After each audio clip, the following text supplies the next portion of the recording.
Yo, it's your boy Marita Boy back up in this thing, man. Listen.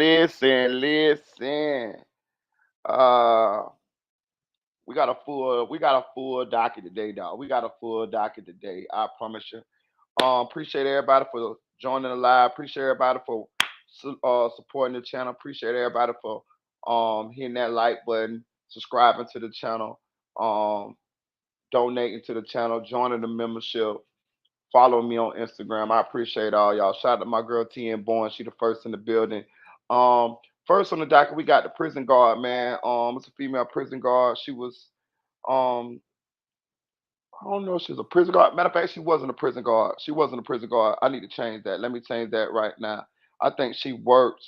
Let me. I think she just worked in the kitchen, bro. But what I'm gonna do is, I think she just was like a food service worker. But I'm gonna play the video, and then once I figure out whether she's a food service worker or not, I'm gonna change that title because I think she was just a food service worker. And I told y'all I worked in the kitchen before, and she worked in the kitchen.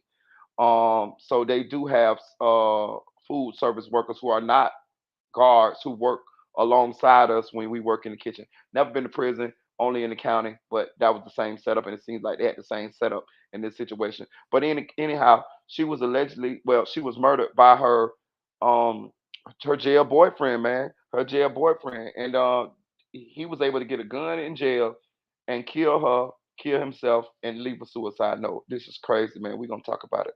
Also, we're gonna talk about Jay Z, man. Jay Z performed at Tom Brady's um induction into the Patriot Hall of Fame.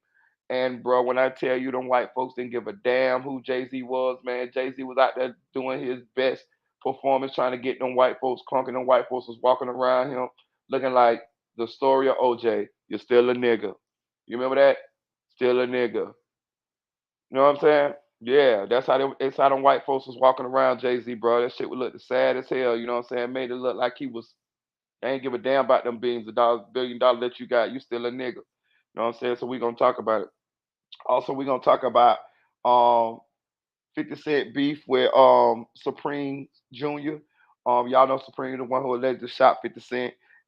Supreme went to Detroit to give Southwest T, the real Southwest T, a shirt, and the shirt said "Free Supreme, Free Big Meech." And 50 saw that, and 50 got mad because, as you know, 50 Cent has been um helping out Meech's family by doing the story on Big Meech and Southwest T. So Southwest T has been benefiting from 50 Cent doing this story on the BMF. And 50 Cent took to Twitter to sell him out because they feel like this is betrayal. You know what I'm saying? So we're going to talk about that also. Also, we're going to talk about Sissy Red and Chief Keef. Seems like Sissy Red and Chief Keef done broke up. You know, I got my suspicions on that. I don't really know exactly whether it was a real relationship or not, but we're going to still talk about it. Also, we got Enchanting, man. You know, rest in heaven to Enchanting. But bro, I ain't gonna even tell you no lie, bro. You know, Enchanting had an OnlyFans, bro, and Enchanting's number one supporter on OnlyFans went to Twitter, bro, and he is on Twitter, boohoo crying, breaking down, talking about Enchanting, man. We gonna talk about it, man. Um, but make sure y'all hit that like button. Make sure y'all subscribe to the channel, and let's get into it.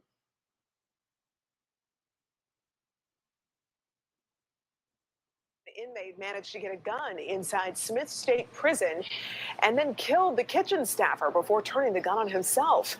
Tonight, investigators say they believe the inmate and victim had a relationship.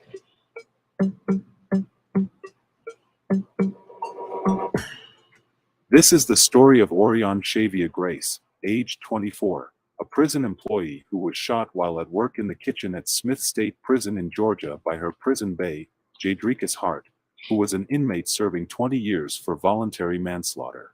Somehow Jadricus was able to sneak a gun into the prison with the help of who knows who, and he ended up using the same gun to shoot Orion, her beloved prison girlfriend who just started working in the prison not too long ago, for some unknown reason before fatally injuring himself too. Hello and welcome to Twisted Crimes. Subscribe and hit the like button for more stories. This story will be taking us to the Georgia Department of Corrections in Glenville, Georgia. Located in the lower coastal plain of southeast Georgia, Tattnall County is the state's 25th county and covers 484 square miles. Orion Shavia Grace, age She was a 24, pretty lived girl. in Statesboro, Georgia. She went to Statesboro High School where she obtained her diploma. Orion was said to be a nice and happy person who Yeah. cared Oh for yeah. everyone around her. Oh yeah. She look good. Hold on. Back that thing up. Or lived in Statesboro, Georgia. She went to Statesboro High School where she obtained her diploma. Orion was Oh said to yeah. be Yeah. Yeah. Yeah. Yeah. Yeah. a nice and happy person. Yeah. Yeah. Yeah. Yeah. You'll do. Hey, I ain't gonna lie to you, bro. You know, Buddy was in jail too. Somebody that looks like this for him in jail. I'm telling you, this man probably was in love like a motherfucker, bro. For real, for real. I'm just telling you now. Listen, I got a couple partners. I got one partner that's done had two babies by prison guards since he been in prison, bro. And this goddamn true. He should be finna get ready to get out. Be honest with you, he only caught 30 years, and this we going up. We coming up on like 24 years now. Yeah, about 24 years he been in there now. But yeah, he um he got two babies by two different prison guards. Yeah, but she wasn't a guard. I think she just worked in the what's the name? Cared for everyone around her.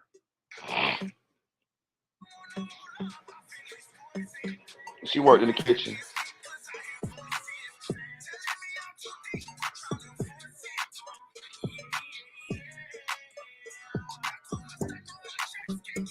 I want to say this too. Um, my condolences go to her family. You know what I'm saying? And I'm not saying this in no derogatory way or nothing like that.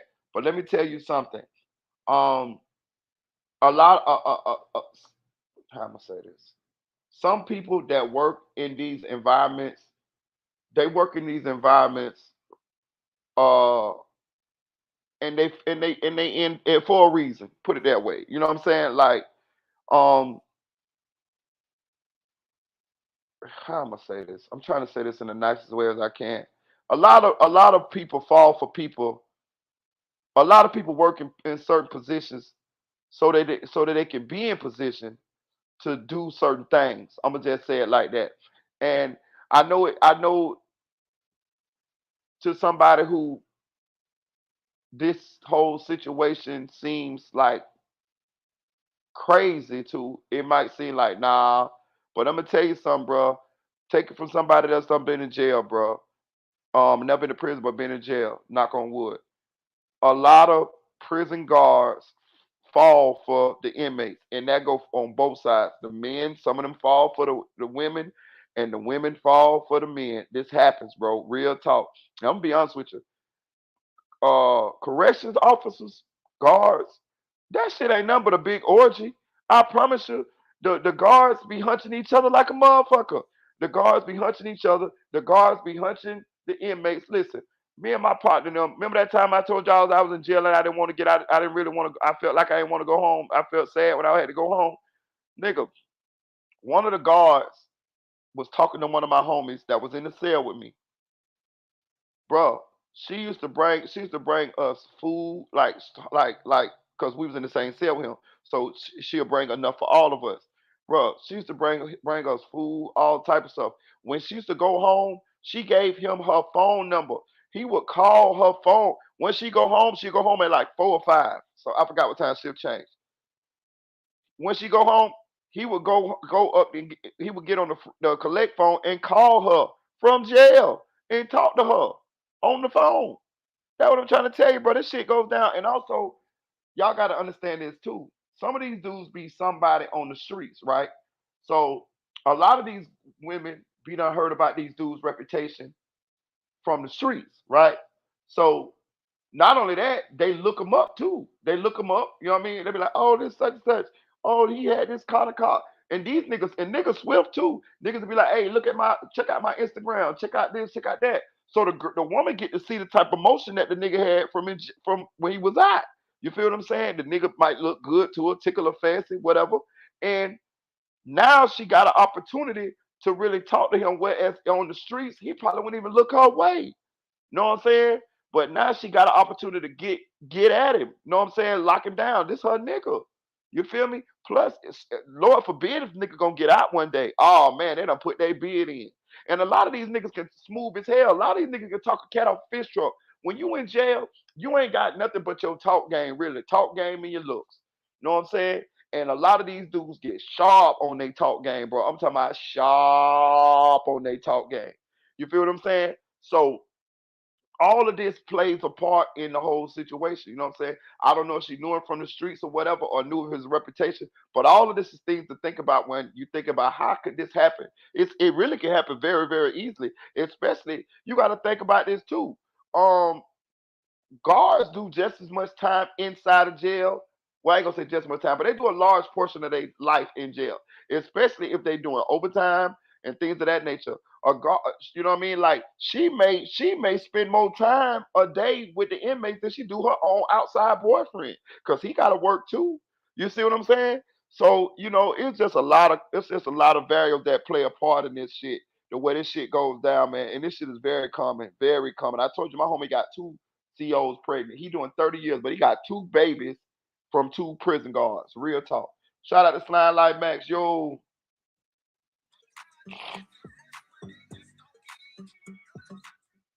Orion was a mother to a beautiful baby girl. That was her life and her bestie. Yeah, she Everything pretty. in her life revolved around that little girl.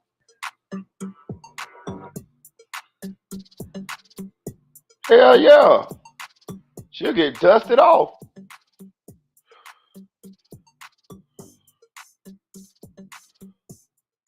She worked with Aramark, a Aramark, that's right. Pennsylvania-based So company. yeah, she was a food service worker. That's the same company that that provided the food service workers when I was in the county. So yeah. That provides food and commissary services for justice impacted individuals, officers and staff, and visitors in state and county facilities. She was a recent hire at the job.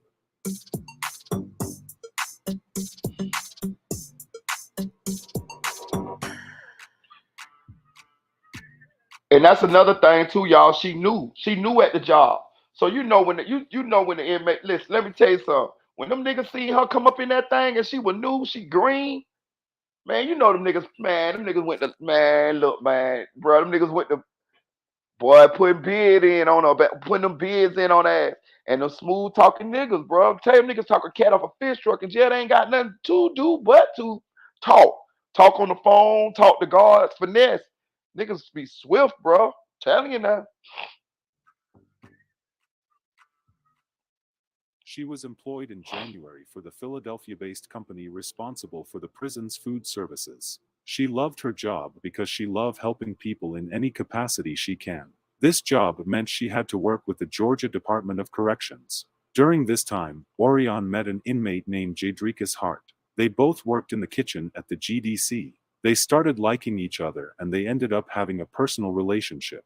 He was very active on social media despite being in prison.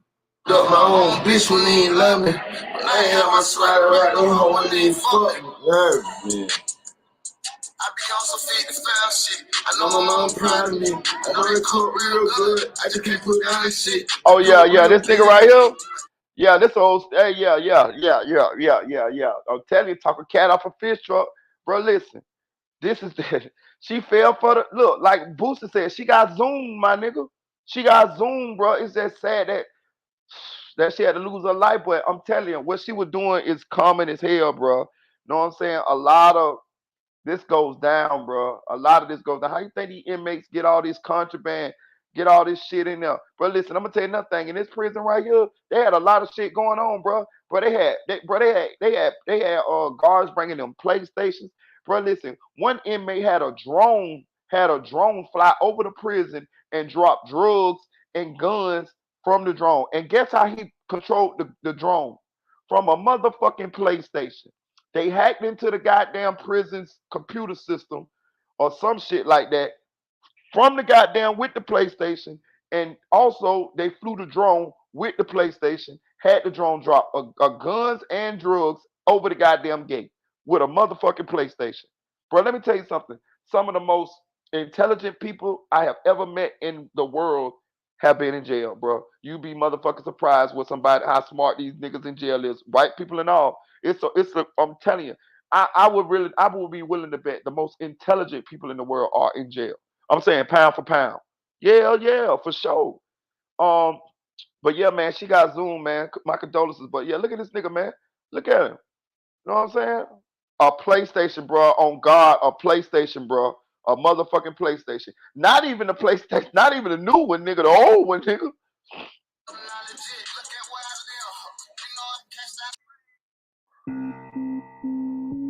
Look.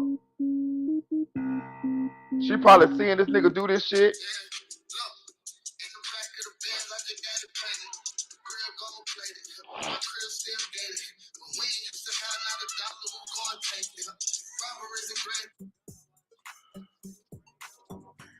She can't wait to get to work to see this nigga.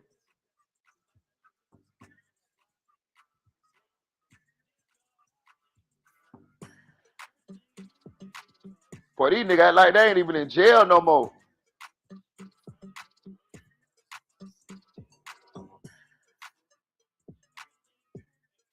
Hold on, bro. Hold on. Let's back up here.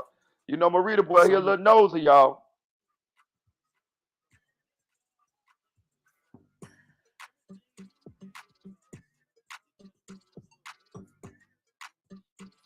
Hold on. Don't that say, God damn it. Hold on, I got to go back, y'all. I thought I seen something. Okay, right here, right. He listen to Lucci right here, right. He listen to Lucci. Pay attention, y'all.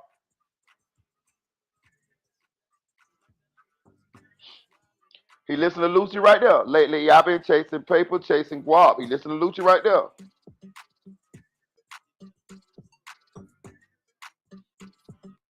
That says YFNJ Money. You see that? I wonder, is this guy affiliated with Lucci? This is just an observation. He was listening to Lucci 2 times on this, what's the name? He from Georgia. This happened in Georgia. Then it say YFNJ Money. Maybe that was the attraction with her too. Oh, he be with Lucci and them, girl. I don't know. I'm just saying.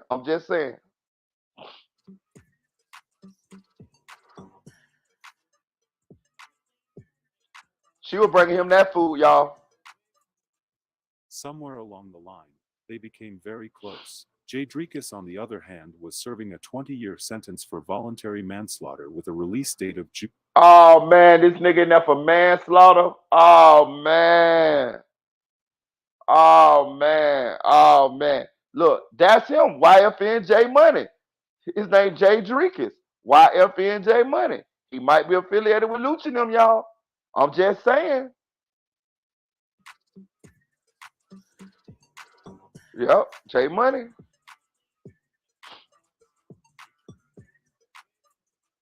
Somewhere along the line, they became very close. Jadricus, on the other hand, was serving a 20-year sentence for voluntary manslaughter with a release date of June 2043. He had been in prison since 2000. June 43. What? What, 2043? Shit. Somewhere along the line, they became very close. Jadricus, on the other hand, was serving a 20-year sentence for voluntary manslaughter with a release date of June 2043. He had been in prison since 2015 and somehow he found a way to get close to Orion's heart and they started a relationship. What's up, Kenny Presto? Damn, 2043? And a nigga in there for manslaughter. My boyfriend crazy. That's what them hoes be saying. My boyfriend crazy. I'm telling you. Not knowing she was being lied to by the inmate, she became loyal to him. He seemed happy and excited with his catch even on his social media post.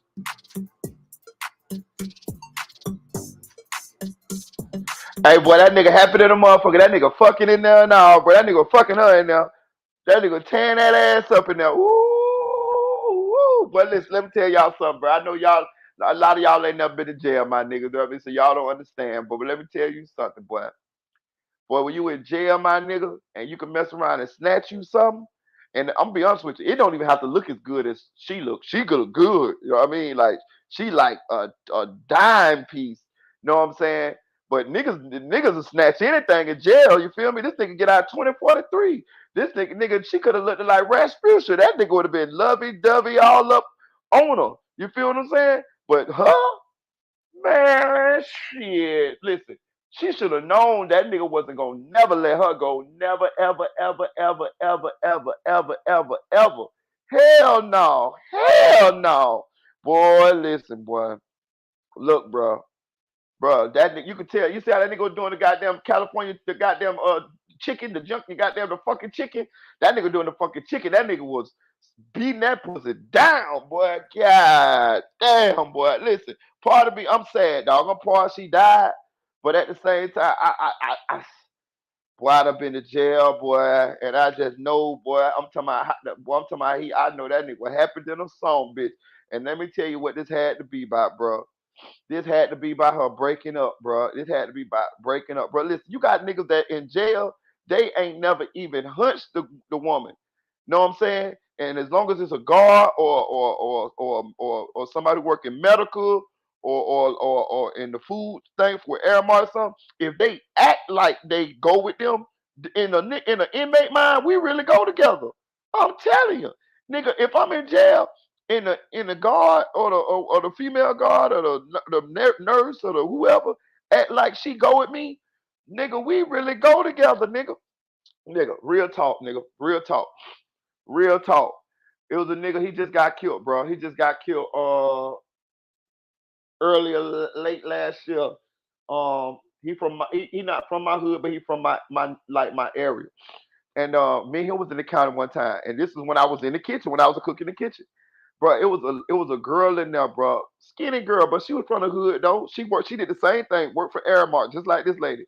She liked me, bro, but he liked her. Now I ain't had that much time in the county. I mean, like I ain't have like 4 5 months. You know what I mean? So that shit don't be nothing to me like that. You know what I'm saying? But this nigga had like he was facing some prison time, and he had been there before me. Bro, do you know this nigga fell out with me about the Airmark lady, bro? Real shit. Like we had like a real he ain't never messed with the lady. I never messed with the lady, bro. But the lady started coming over there, you know, spending more time with like on my area when I was cooking than how she used to do him. You know that nigga, we had a real deal beef about a goddamn lady neither one of us had ever even touched, kissed, fucked, seen naked or nothing. I'm telling you, this shit be serious in jail, my nigga.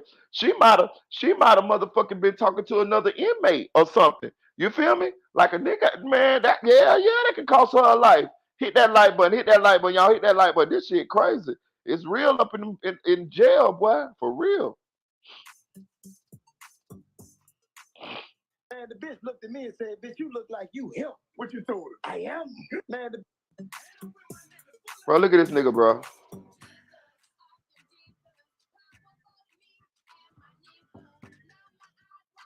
All he know, that's my bitch. That's all he know in his mind. That's my bitch. He would have killed the nigga by her. And he enough for manslaughter. On June 16, 2024, somehow Jadricus was able to lay his hands on a gun and things went south from there. Jadricus got upset for some reasons with Orion. He shot her and then later fatally hurt himself too before anyone could get to him. No one knows for sure what happened between them to make him shoot his girlfriend. A note he wrote before this incident was found by the authorities, who were shocked as to how a gun made its way into the prison. Right now, the Georgia Department of Corrections is working to get answers. They want to know how an inmate was able to get a gun, shoot and kill a food service worker at Smith State Prison before turning the gun on himself. It happened over the weekend. WJCL 20. Bro, let me tell you something. I could be wrong. This is all speculation, pure speculation. But from what they said happened, I feel like that man was fucking. They were fucking real good. I'm talking about they were fucking like they was on the streets, bro. You know what I'm saying? Like real shit. Like they was like going together. We go together. Tell them hoes we go together. Like Sister Red said, we go together. Tell them hoes we go together. I'm telling you, bro. Like from what they explained, bro, that man got that. Listen, this was planned. He got a gun. He got a suicide note. All of that. This was planned. He planned on killing her and killing himself, bro. That man was in love like a motherfucker, licking the spur tongue. I'm telling you, bro, they were fucking good, bro. All in his mind, his mind was, where he had planned. Me and her gonna go together forever. Me and her finna go together forever. We gonna get married. She finna ride out this bid with me. That nigga got out 2043. She finna ride this motherfucker out, and she's a good looking girl. I'm telling you, she could have looked at like a one, like a scale from 1 to 10. She could have looked at like a one, and niggas will kill you over that one. This girl was a strong in jail. She was a dime. I'm telling you, I'm just keeping it real. Nice shade, pretty, kept herself up. Man, shit. Man, that nigga felt like his world was finna end, boy. I'm telling you, it could have been she was talking to it. It most likely had something to do with the relationship. Either she was breaking up with him, or either she was talking to somebody else, or either she had another nigga, either inside or outside. One of the two. You know what I'm saying? One of the two. Trust me when I'm telling you.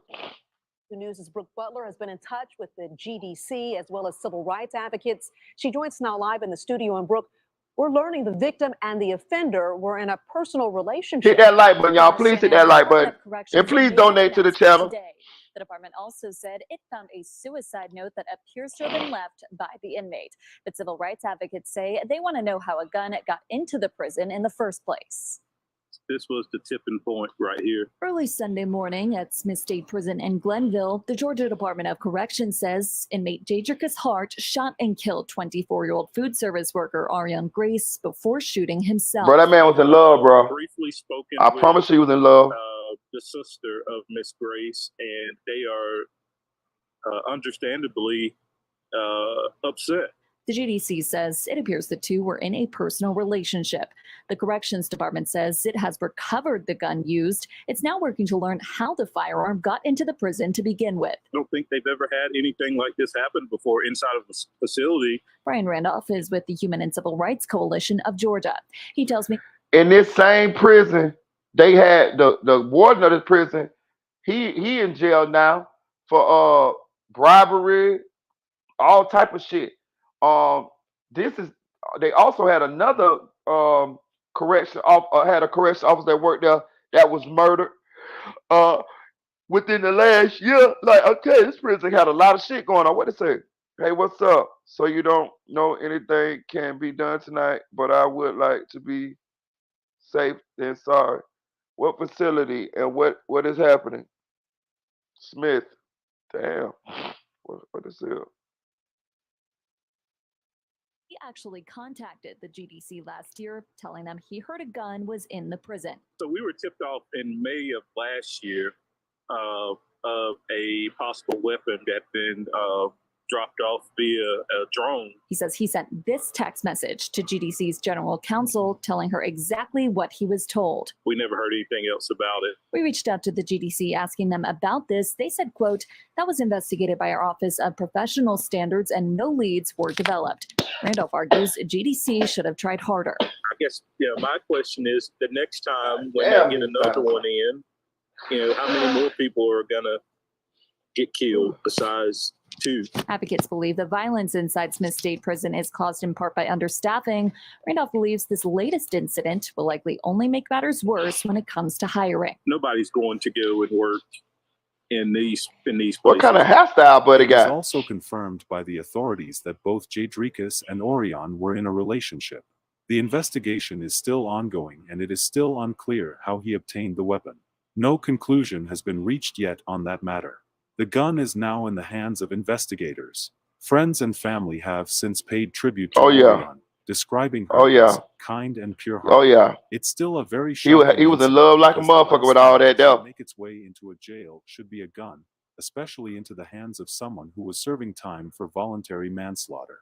This won't be the first time something like that has happened in the same facility. In October, Correctional Officer Robert Clark, 42, was killed by an inmate wielding a homemade weapon. The inmate, serving a sentence for murder, attacked Clark from behind, leading to his death. Yeah, and the biggest concern tonight is people really aren't sure about how that inmate managed to get his hands on a gun behind bars at one of the state's maximum security prisons and then use it. The Department of Corrections still does not have an explanation for us tonight, but we've since learned that the kitchen employee killed early Sunday morning. What's up, Nay? 24 years old. That, to me, is shocking to the conscious, and I hope that this is a wake-up call for the Georgia Department of Corrections. Brother right there look like he don't get no pussy. Has practiced criminal law in Georgia for 2 decades. He says this incident demonstrates a complete failure by the Department of Corrections leaders. This institution, Smith, is a notorious. He ain't fucking nothing. This dude right here, security he ain't doing nothing, dog. Look at him. Most dangerous and threatening. Look like Mad TV. Investigators say an He look like middle-aged Mad TV. Guard Robert Clark to death from behind. Earlier last year, the GBI charged the prison's warden in a sprawling contraband conspiracy.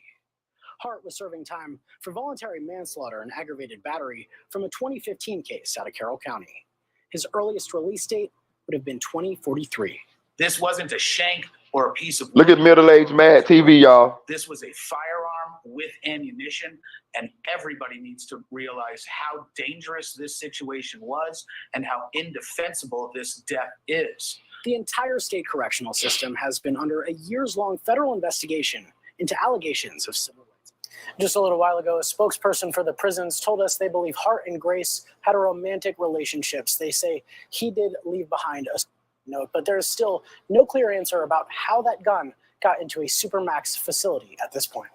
These incidents spotlight the persistent dangers faced by correctional staff in close security facilities. Smith State Prison, which houses offenders considered violent or escape risks, has struggled with internal issues beyond inmate violence. In February 2023, Warden Brian Adams was arrested and charged with racketeering, bribery, and other offenses following a state investigation into a contraband smuggling operation within the prison. The scandal culminated in Adams' dismissal and further emphasized the challenges in maintaining security and integrity in the institution. The dual tragedies and the warden's arrest underscore systemic issues at Smith State Prison. Our sincere condolences to the friends and... Bro, do you know how much money these guards in prison, people that work at these jails, stand to make if they go into business with the inmates? Bro, a cell phone might cost a raggedy cell phone, like a raggedy one, like the cheap ones, like the little $50 phones. They could sell that bitch to $800 to $1,000. Know what I'm saying? Like bringing in just a little bit of drugs, bro. These people are making a lot of money. The amount of money that they're making, it makes them take that risk. You know what I'm saying? Like real talk. Like I ain't gonna even lie to you. Like, bro, listen, man. I got partners that's in jail, bro, that got $100,000, bro. Do you hear what I say? Do you hear what I say? I got partners in jail who got $100,000. No cap. No cap. Hit that like button, y'all. Hit that like button. Please donate to the channel. Please donate to the channel. I got partners in jail that got $100,000, man. No cap. That's from K2 and all other kind of different type of hustles, fraud and all type of shit. Bro, they get it in jail, bro. In jail, they ain't got nothing to do but the hustle. Nothing to do but the hustle. Hell, it's a dude on YouTube right now that got a YouTube channel and he's in prison. He shows how to make prison food. And he got a YouTube channel. He got 50,000 subscribers from prison. Now just imagine he hooked that shit to a card, right? He hooked that shit to a card, got that money coming up. He could take care of himself, his whole prison bid off of his YouTube. Imagine he making $5,000 a month off his YouTube. 50,000 subscribers, you can make about a good $2,000, $3,000, $4,000, $5,000 a month off YouTube. That's what I'm saying. Bro, them dudes is hustling. And my condolences go out to this beautiful young lady, man. But she got Zoom, bro. She just got caught up with the wrong dude, bro. But this shit goes down every day, B. It goes down every day. It's still going down right now. Right now, all over the country, is female guards that is and female prison workers who are in full blown relationships with inmates. Also, it is male guards and male prison workers who are in full blown relationships with the female inmates. This goes down, bro. This is going to happen. This is going to continue to happen. This been happening forever. This is common as hell. They have babies by them and all. I'm telling you, my partner got two babies by two different prison guards. He's doing 30 years right now. Two babies. Do you hear me? Two. Okay then. All you need is to be able to talk. You know what I'm saying? Have a little bit of swag about yourself. You know what I'm saying? And I'm gonna say this too, bro. A lot of people like this type of shit. You know what I'm saying? Like the danger, the I'm not supposed to be doing this. I'm telling you, bro, you'll be surprised what arouses people and what turns people on, bro. For real. You know what I'm saying? And I seen Buddy's name say YFN. I'm not sure if he was affiliated with Lucci and them, but every time they played this video, he would listen to Lucci. And when he showed his Instagram, it said YFN such and such. And I'm sure if you, I need to go look. What I need to do? I need to go look up that nigga motherfucking Instagram. That's what I need. Let me look. What that nigga name? YFNJ Money. Give me a second, y'all. I'm thinking I can look up this nigga goddamn Instagram for real. YFNJ Money. I think I got him. Hold on. Let me say his shit private, dog. It's private, and I ain't gonna get it. His shit say is that, but that nigga shit ain't got no goddamn subscribers on it. He might have not have been, but I mean, he might have not have been down with Lucci and them, but his shit private. And get what that nigga got on his shit? He got on there grave digger, bro. Young fly nigga, back street made grave digger. Yeah, this him. Yeah, well, you in the grave now, nigga. You in the motherfucking grave now. But yeah, man, my condolences go out to this beautiful young lady, man. This is something that's not uncommon, y'all. I just want y'all to understand that. I know a lot of people um may think this is wild, but I'm talking about this happens all the time. Female prison workers, jail workers get in relationships with the males.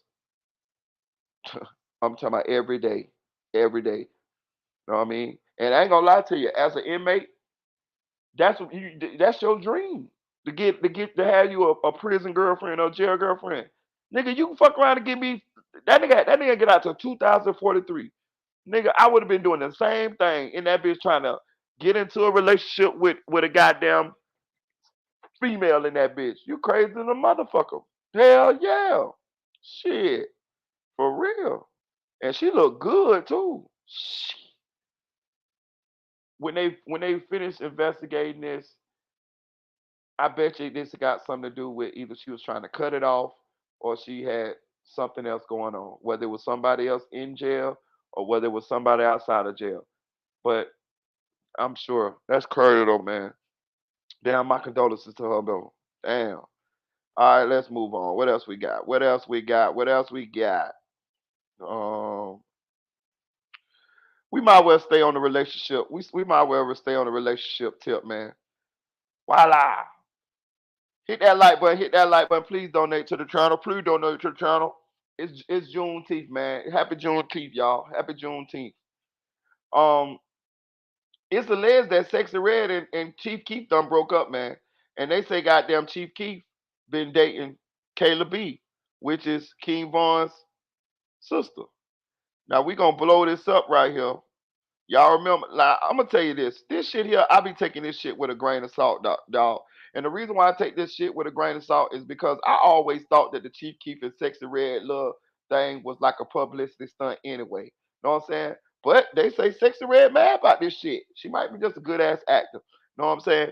But let's read these Instagram messages. What is this shit? Get this shit off the screen, man. Damn. I be hating this shit. So it say Chief Keef Sosa. And they say, I am Kayla B. Kayla B, if y'all don't know, that's King Von's sister.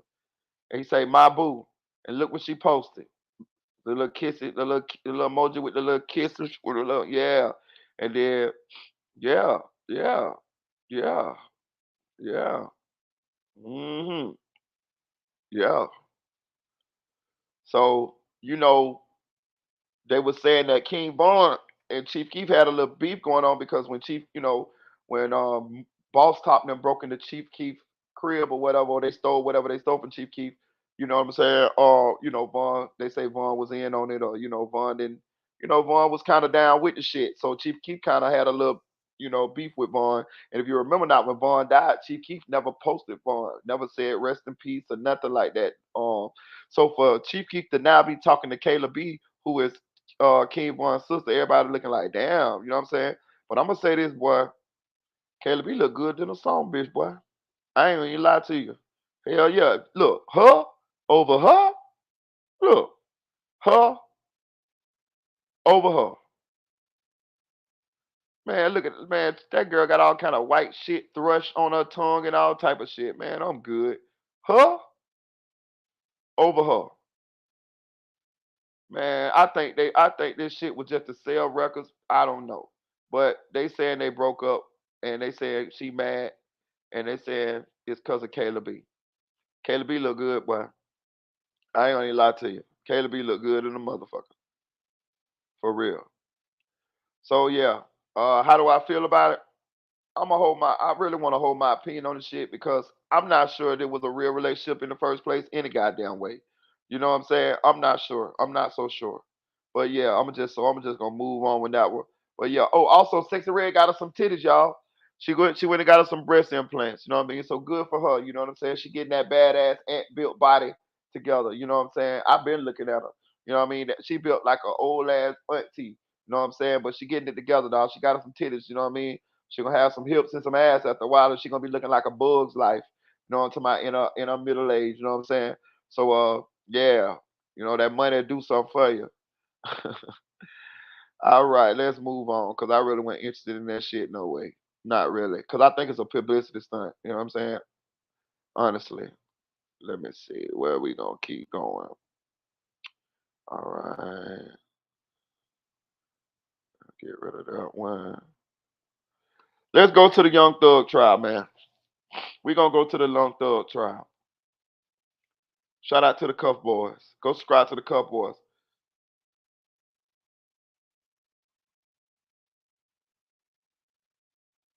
She was asking me that, Mr. Copeland, okay? You want to speak on that one? Your Honor, next we will tender. Wait, what? Speak on it? And they ignored him? Brian Steele's handing out the motion. The judge is reading it right now. The motion to recuse him. Miss Love shaking her head right now. Miss Love shaking her head.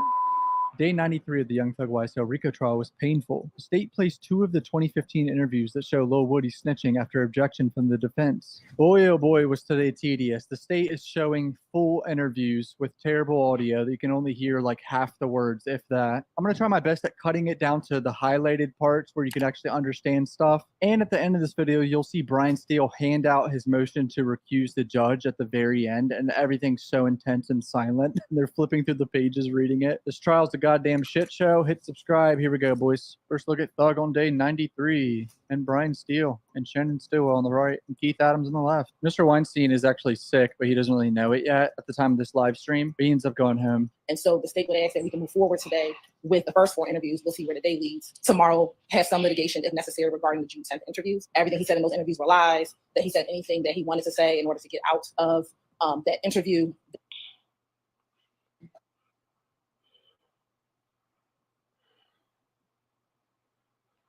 Damn, she look like Velma off of goddamn Scooby Doo. That we are impeaching him by contradiction.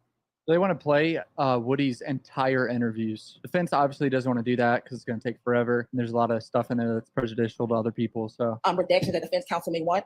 And so we're open to hearing what, if anything, they want redacted. So we can either consent to some things or shout out to Frazier HK. Start with what I believe to be the easier interviews, which would be January 11th and February 20th. That the foundation for prior inconsistent statements has not been laid in toto for the entire interviews to be played. Now, there may be specific snippets, but just to play the interview, we do not believe that the proper foundation has been laid. That being said, if the interviews are played, I understand what the state is saying, and Ms. Hilton communicated with me this morning, and I appreciate that. The first 2 interviews. Those are interviews, and quite honestly, I've been focusing on the June 10th. I would ask that the defense have a little time just to look at those transcripts to just make sure, if Your Honor is going to allow those interviews to be played over our objection, or over our hearsay objection, make certain that there's nothing in those interviews that should not be played, that would fail 403 balancing, character evidence, etc. Mr. Copeland talking about things he doesn't have personal knowledge of, talking about hearsay, bad character. It's just a very. I think they want to litigate that separately. Well, So we're not asking to bring this in for prior inconsistent statements. We're asking to bring it in under 24-6-607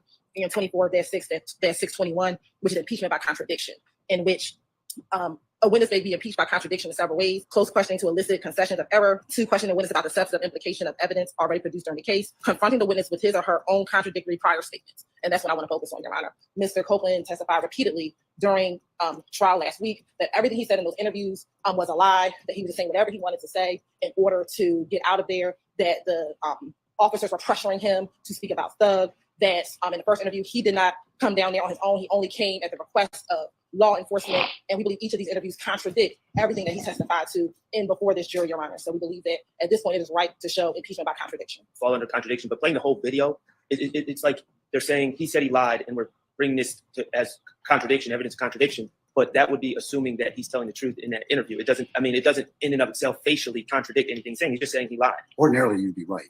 It would be impeached as to specific things. The challenge in this particular circumstance is that Mr. Copeland repeatedly said, "I lied about everything, and I lied I told a lie as to what would get me out of this." So I think under those circumstances, this is kind of the broadening of it. Because of his testimony, the entirety of that particular interview is probably going to be missed. Did he say I lied about everything? I don't know if he said exactly I lied about everything. That might be cap. This is a problem that was created by the state, and they're trying to. How did the state make this a problem when the witness testified, not just once, but repeatedly over the last several days, that he has lied about these particular interviews? He was lying because he wanted to get out of this. He told these people anything that he thought that would work. Ordinarily, sir, I would agree. I would totally agree with you. But I don't think the state set this particular witness up for that particular saying. He said it more than once. Okay, I'd like to answer your question about how the state set this up. The state, we know that the state met with Kenneth Copeland.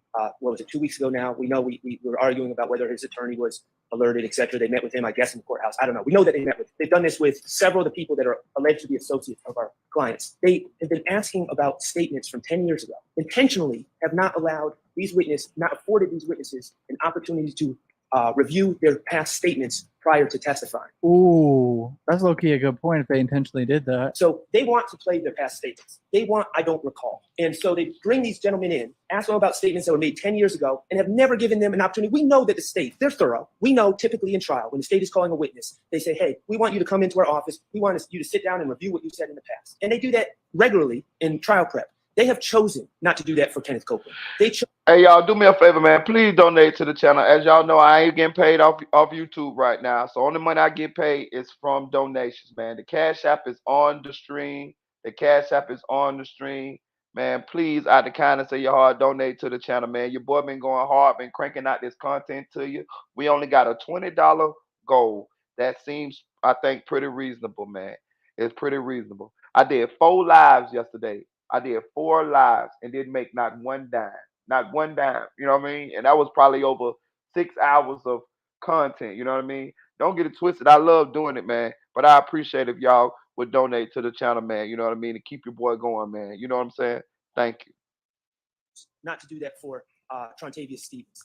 They have chosen to keep these gentlemen in the dark and then ask them questions about statements they allegedly made 10 years ago. And when the gentlemen say, I don't recall, which is pretty understandable, they say, we get to get into prior inconsistent statements. We get to get into impeachment by contradiction. That was their choice. They should have let these gentlemen review their statements before taking a stand, and we probably would be in a different place. So that's why I'm saying this is a bit a situation that they created. It was strategic by the state, and they shouldn't benefit from it. Everything I said was a lie. So at this point, Your Honor, it's not about, he's literally saying everything I said is a lie. Did he literally say that? Those exact words are changing the judge's mind right now, and I need to see if he said that. I told them lies back in 2015 just to get out of trouble.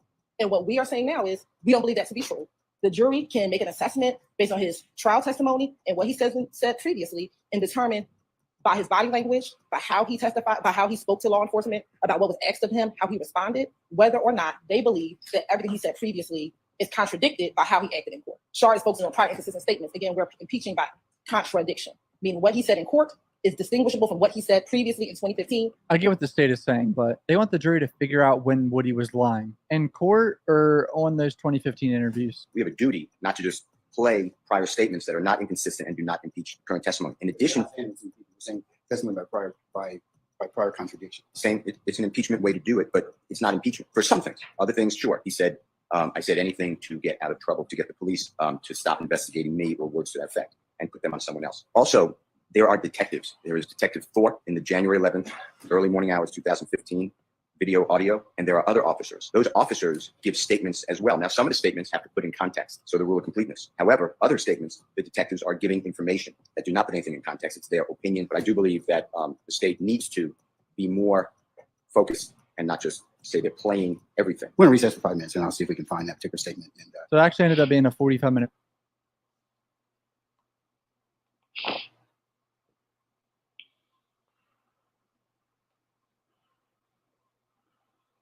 Five-minute break. State, unless you've got something more specific, it looks like from looking at 607, it allows for the admission of intrinsic evidence to impeach specific errors or falsehoods in the witness's testimony on direct examination. So I haven't found anything in the transcript that indicates that what you said, everything I said was a lie. That's broad, and we'll probably open that up, but I haven't found anything. I think you're going to have to probably pare down your examination or rethink what you want to do. Says in court, I was making it all up. That is, Says I was making it up. I was making it up, meaning everything that he told law enforcement back then in order to get. You added the word all. I was making it up, not all of it. Whatever he was doing, I was making it up. We don't believe he was making it up. We believe that he was being truthful in those interviews. And so when he comes in court and says, I was making it up, meaning I was saying anything in that interview room in order to get out of custody or to get out of that interview. And at this point, the jurors can either believe right now what he's saying, or they can look at what he told detectives back in 2015, how he said it to detectives in 2015, and make a determination, is what he's saying in court contradicted by what we see in these prior interviews with him. I completely understand the state's perspective on this, and they're doing a good job arguing it, but... Exactly right, Judge. These rules are not so broad as to just allow hours-long statements in based on specific denials. The idea that I think you also should consider, and it's within your purview, to consider the gamesmanship. I won't stop you. I don't think that anybody's playing and running games. The judge always trying to take up for the prosecution. So you don't think that they specifically chose not to show this gentleman his videos so he would not recall things when asked about 10-year-old statements? I don't think that any self-righteous advocate worth their salt is not going to prepare a witness. I don't believe you would do that. I don't believe anybody would do that. Well, why hasn't he seen the videos? I don't know, sir. I don't. Okay. I don't. And I don't know what their prep entails. But again, we're not going into Okay. attacks against anybody. It's not an attack. I just think it was strategy, and they shouldn't benefit from the strategy. I'm not making a personal attack. I mean, but there are pros and cons about how witnesses are prepped. So, but they're trying to say just because he doesn't remember, recall, or denies specific parts, somehow this opens up the entire statement based on, well, the jurors should get to see his demeanor. And again, they can see his demeanor on the specific part that is being impeached. And impeachment but I'm concerned about, because he says when you're asking me about interviews, that's broad. He's saying in these interviews that I have been undergoing, I keep telling you, you keep asking me step by step. Please hit that like button, guys. Please hit that like button. That's why I can't tell you what I said. I was making it up. In my observations, he's frustrated because he doesn't understand rules of evidence. He doesn't understand that the state was trying to lay a foundation for prior inconsistent statements. But just because he's frustrated and doesn't answer the question, and quite honestly is non-responsive, that doesn't mean the foundation was laid. They still have to lay the foundation. I, at this point, renew my motion for severance. None of this relates to Mr. Nichols. So I know you gave me a continuing objection. Mr. Nichols' name has not been brought up in 90 days of the trial. Like, he's legit just been sitting there doing nothing. Based upon OCGA 24-607 and 24-621. He's going back to the state side. I'm going to allow the state over objection to play the interviews on January the 11th of 2015 and February the 20th of 2015. There are a lot of people that genuinely believe Woody knew they were recording and lied to his girlfriend. That motherfucker is not smart enough for that. I promise you. He did not predict the future 9 years ahead for a YSL trial. And that situation isn't even incriminating for someone in YSL. It's just pointing out who shot at him, like the rival gang. It's not even involving YSL. All right, Woody's back up on the stand. He doesn't look too happy. Here we go. Permission to approach? No. She's asking me that, Mr. Copeland, okay? Okay. Counsels, you want to take a look at what counsel for the state is going to show you? This motherfucker is a clown, bro. So this is the interview literally hours after Donovan Thomas was killed. Woody is freaking out because he knows that the rival gang thinks he killed him. So Woody's in there like, I'm scared for my life. They're going to try to kill me because they think I killed Donovan Thomas. Of course, the audio is terrible, so he won't be able to hear a majority of this. I can take a statement, but I see your hand like you know this, but you're not. I think he just said he shook his hand, like Donovan Thomas's hand. Why would he kill him? Me and Kel. He said me and Kel, Kelvin Watts, Shell Kel, Peanut's brother. Me and him, we had a problem in the club. Kel not right, but he want to talk to Thug, so him and Thug talk. So he's talking to Shell Kel about his beef, and then he ended up letting Thug talk to him too on the phone, but he doesn't know what they talked about. I pulled out my money. I'm on stage, I'm flashing my money. So I'm standing around, I'm flashing money. I'm on the stage flashing money. So I get on stage, I'm flashing money. Kel, in his whole walk over me. So I look at him, he's like, what's up, bro? Hey, what's up? Like, what's up, bro? He's like, Thug still want to pay the window. Like, I guess so, bro. But he in the club, like, go talk to him. You know what I'm saying? He took his neck. Inflation sucks, so why not do something?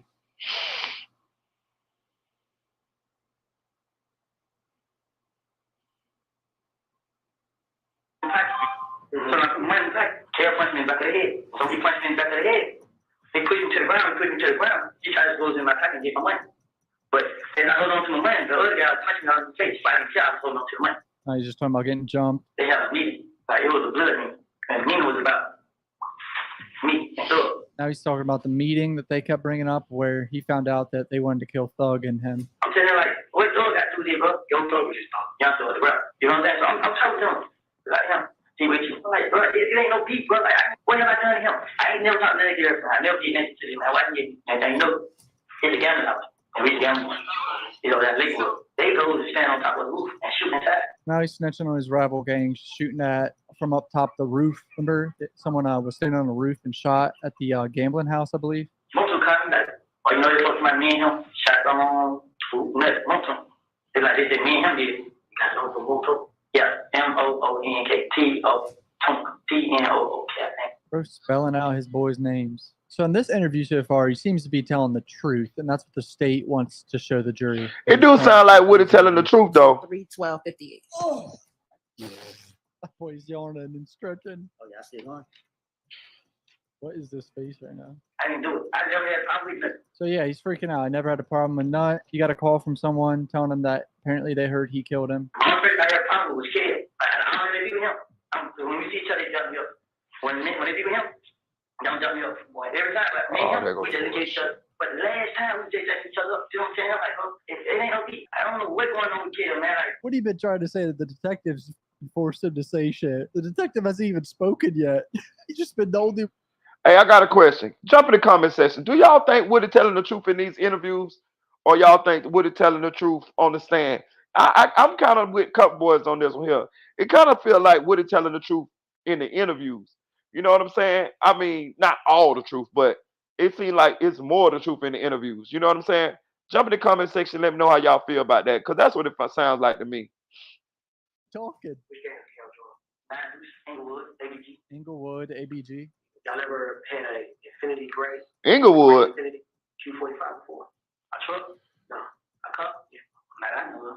We just asked him if he knows about the gray Infinity. Hey, I want to say this too. You know, Fannie Willis.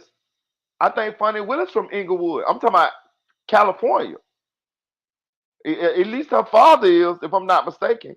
This shit seems all kind of tied in together. Y'all know she was allegedly in a relationship with Donovan Nut Thomas. You see what I'm saying?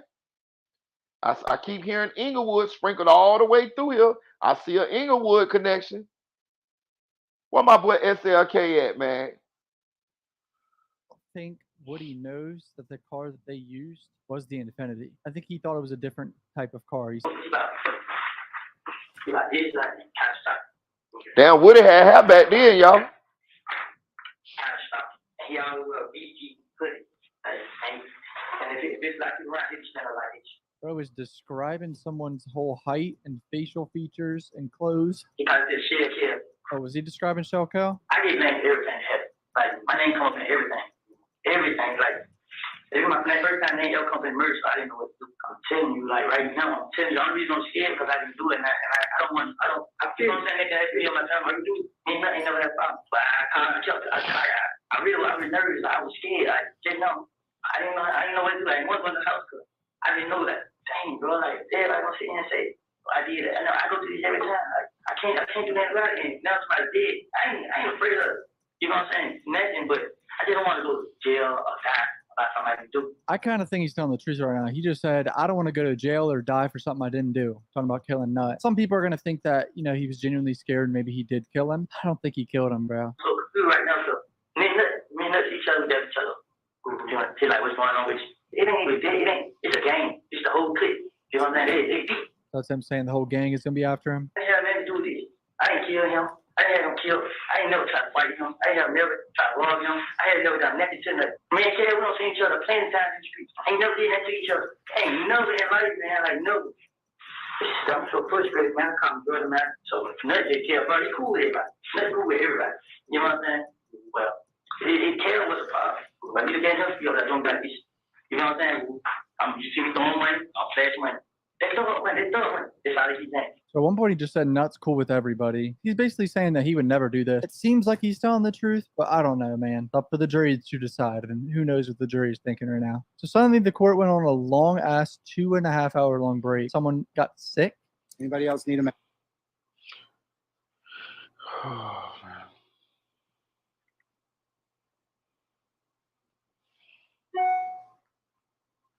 Need a mask. Hit that like button, y'all. Please hit that like button. Please hit that like button. Please hit that like button. This is when he's being followed by that red Camaro. I went down to her house and like see what's going on. I honestly it got me lost. He was on frustrated and I was like, I ain't do it. I ain't have nothing to do with it. Can't nobody say they didn't do it. Can't nobody say they didn't do that. I ain't have nothing to do with it. They come shooting at my house. They ain't got down to the bottom of the story. Don't know what's going on. First thing you come right in. That's it? Yeah, that's all. If I got anything, you'll see him. I come right back down to the stuff. As I just said, if I hear or see anything, I'll come right back down here. You want to speak on that one? Your Honor, next we will tender State's exhibit. Wait, what? What, he just asked if they wanted to speak on it and they ignored him? What was that? So here's the February 20th interview from 40 days after Donovan Thomas was killed. His girl in there too. How you using that father? So he just said the name Tay. That's the guy that he says shot at him, but then in court, remember he was saying he never saw him. I'm getting the vibes that Woody regrets snitching and he hates that it's coming out in court and he's just saying that it was all a lie. That's all he's doing, but he was telling the truth. So I put the baby in the cup. I'm still looking at it. So I heard her put her in the cup. I'm like, her get in. So my son told her to get in. The cup turned out. So I walked around to the driver door. I opened the door. It was halfway up, halfway down. Okay. So the guy just stick the hand out. I just seen him just start shooting. I ducked. I ran around. Grabbed the baby out the cup.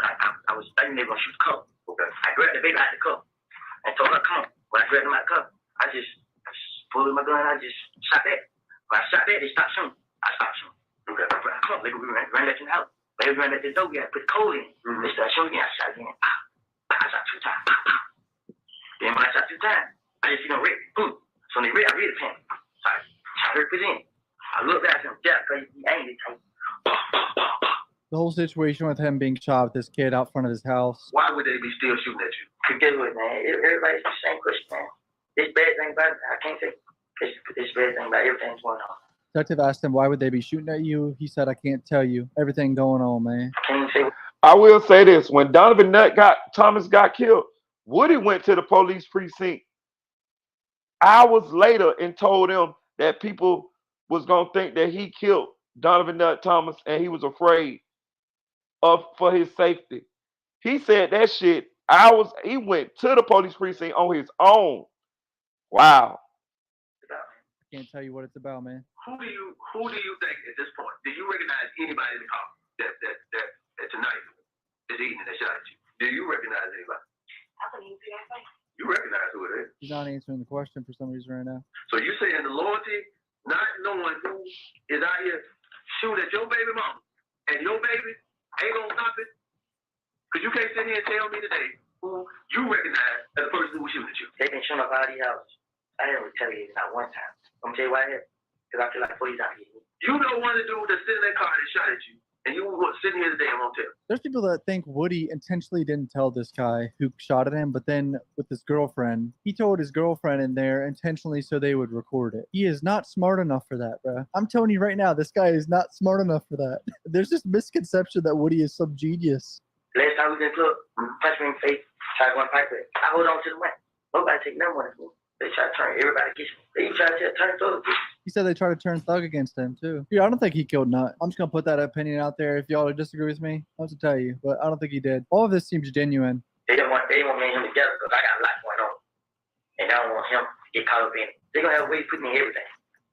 Woody got something to do with it. Woody got something to do with it. Said they pin everything on him. Woody got something to do with it. It's cool. This man's never standing up for the jury. Look how over it he is, bro.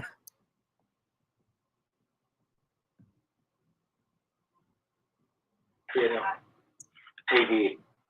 I'm going to jail. If I tell them Tay did it, I'm gonna go to jail. When he go to jail, he gonna tell everybody I told him. He gonna tell everyone that I told on him. I mean, this is clearly the truth. I promise you, he's not smart enough to just lie about this on camera thinking he's recorded. They've been talking about casual shit. You can go right there home. I'm not gonna run from these niggas. Straight up. Crazy, bro.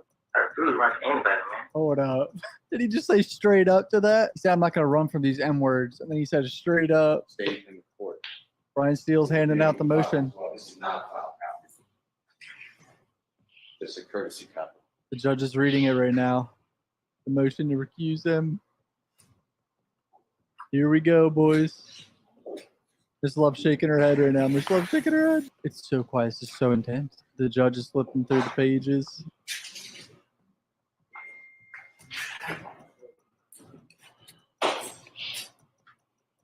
He ain't even reading all this. Judge flipping through this shit quick as hell. He'll be e-filed tomorrow, so we'll take it up then. Who knows if Woody's telling the truth?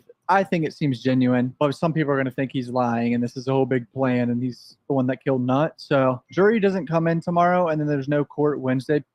You know what I'm saying?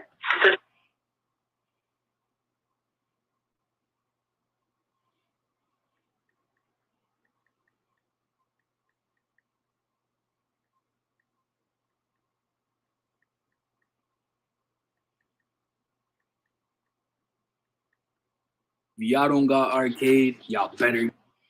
Boy, they be doing too much.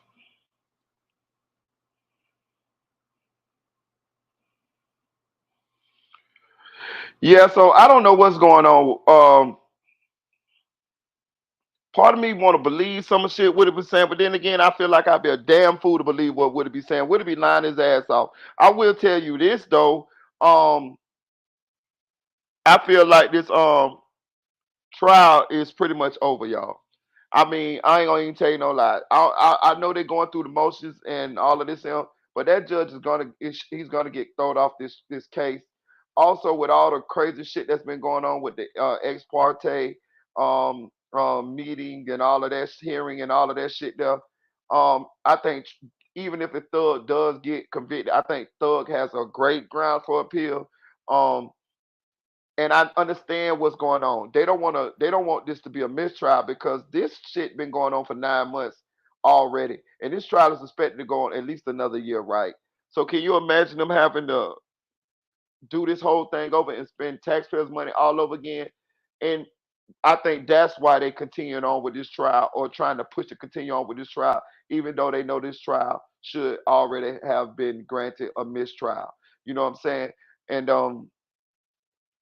it's all due to the improper conduct of the state and the judge.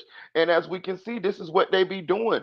When they want somebody real bad, they'll bend the law, break the law, violate rights. They'll do all of the above in order to secure a conviction.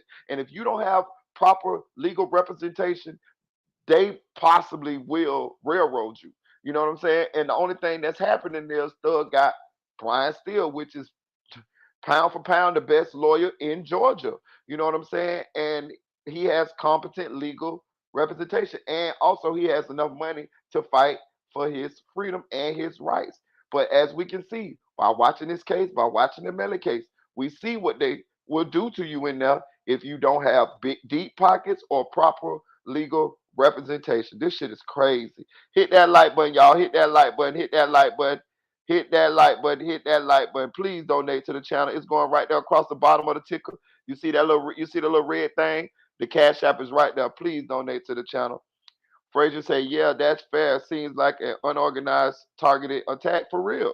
Frazier say, "Yeah, Yak snitched on himself. We'd have been talking for years. Shannon snitched. Yeah, all of them snitched. You know what I'm saying? To be honest with you, in one way or the other. For real, it's crazy. It's crazy." All right, man. Let's move on. Let's move on. Let's see what else I got. What else we got on the docket here? Um, We got Jay. We're gonna go to Jay-Z's performance, man. What I'm going to do is I'm gonna cut the sound off. I'm gonna cut the sound off. Hold on.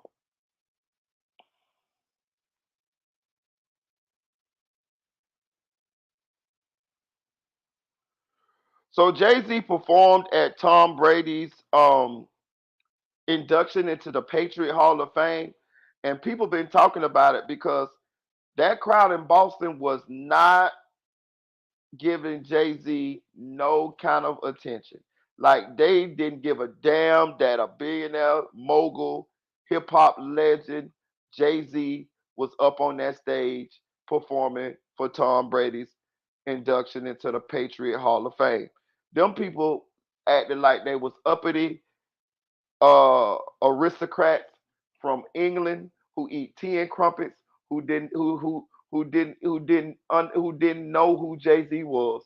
They looked at Jay Z like he was. They didn't even look at him. They didn't even acknowledge him. I mean, bro, it was listen, bro. It didn't even look like it was no security, bro. It looked like it wasn't even no security that kept them people from touching Jay Z. Cause they could have just walked up there and touched Jay Z, bro. Them people didn't give a damn about Jay Z. They didn't give a. I promise you, bro. I'ma play it. I'm gonna leave the sound off because Jay Z's music is playing in the background, and I don't want to get copyrighted, especially since I'm not. If I get copyrighted, I'm definitely not gonna get paid for this live. So I got to make sure that they don't play it. The sound doesn't get played. But I want y'all to pay attention to how they behaving.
Bro, them people looked at like them people. Listen, you could tell them people that's standing down there.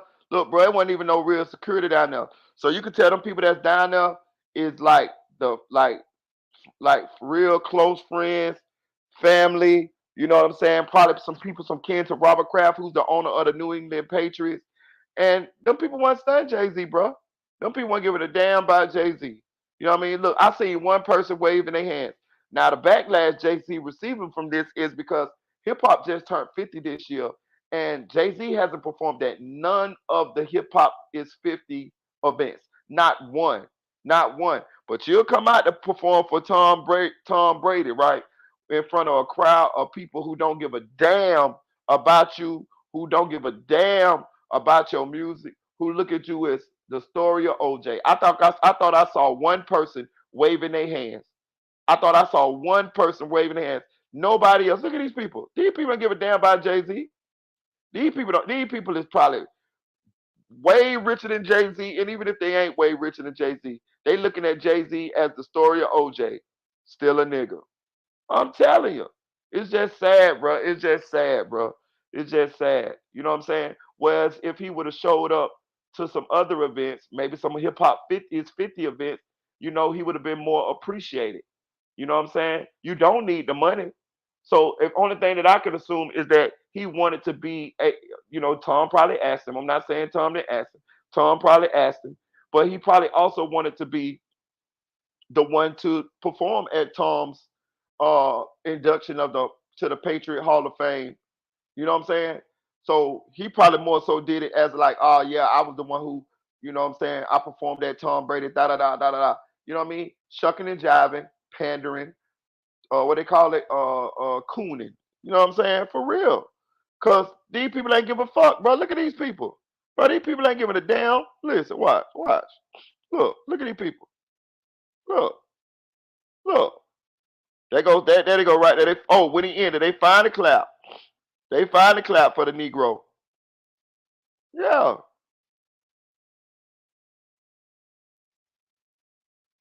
Know what I'm saying? They finally clap for him. Bro. Yeah, so people been talking about it, man. You know what I mean? Hey, look, man. I've been knew who Jay-Z was. You know what I'm saying? And I'm somebody that's a fan of Jay-Z's music. But I also know how to separate Jay-Z from the man and Jay-Z from the music. The music. You know what I mean? I'm not a fan of Jay-Z as a person, but I am a fan of Jay-Z's music. I know how to compartmentalize. You know what I'm saying? So yeah, man. Let's move on. Bad look, Hove. Bad look. All right. Let's see what else we got here. Oh man. Oh man. We're gonna move on there chatting, dog. Say Cheese posted this, y'all. This guy, if y'all remember now, Enchanting had a OnlyFans, right? A OnlyFans, right? I never been on OnlyFans, y'all. I'm a more of a Pornhub type of guy. I just don't feel like the need. I could pay to see some skin. I'd rather see it for free. You know what I'm saying? But this guy right here is alleged to be one of Enchanting's number one OnlyFans supporters, and the internet, he's been going viral because he went on X, formerly known as Twitter, to talk about Enchanting, and he broke down on Twitter, and everybody has just been like going crazy with reactions to this stuff. So I'm gonna play it for y'all, and y'all can check it out. Wonderful as an individual, she. I mean, her energy, her soul. She was just Enchanting was special for.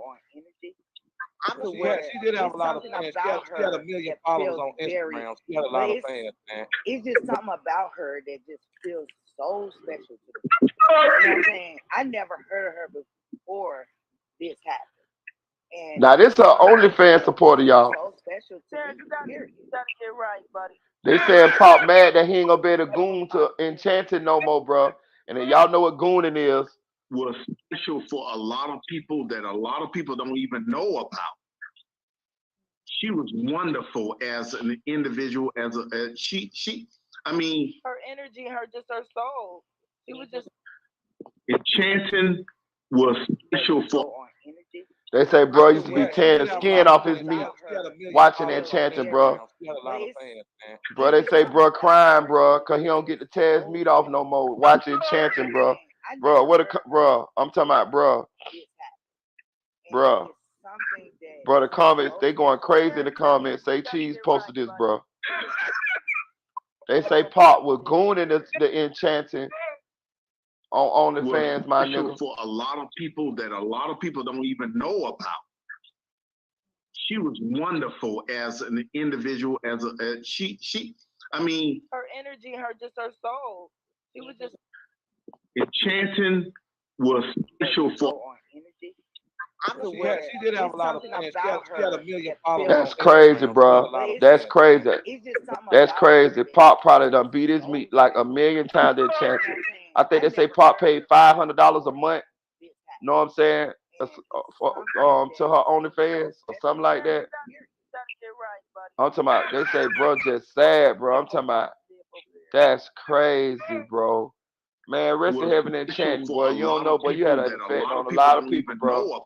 I'm talking about Pop used to just be clad ease. Wonderful as Quick an quote, individual. clad ease. I mean, just beating and meat the Enchanting, my nigga. Enchanting was. Look at his eyes, bro. Damn, dog. Damn. I mean, I'd have felt better if he wasn't like, you know what I mean, connected to her through OnlyFans, dog. All we could think about is he just said that he can't have her to beat his meat no more, dog. To beat his meat to no more, dog. Look at him, bro. Damn, OnlyFans. Damn, I never been on OnlyFans, y'all. Damn, OnlyFans be having them gone like that, A though. lot of people don't even know about.